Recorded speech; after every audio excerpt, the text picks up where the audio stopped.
கீச்சு கீச்சென்றெங்கும் ஆனை சாத்தான் கலந்து பேசின பேச்சரவம் கேட்டிலையோ பேய் பெண்ணே. காசும் பிறப்பும் கலகலப்ப கை பேர்த்து வாசனருங்குழல்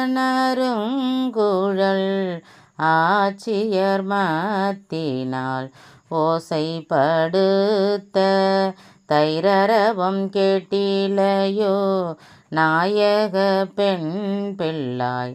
நாராயணன் மூர்த்தி கேசவனை பாடவும் நீ கேட்டே கிடத்தியோ தேசம் உடையாய். திரவேலோர் எம்பாவாய் தேசம் உடையாய். திரவே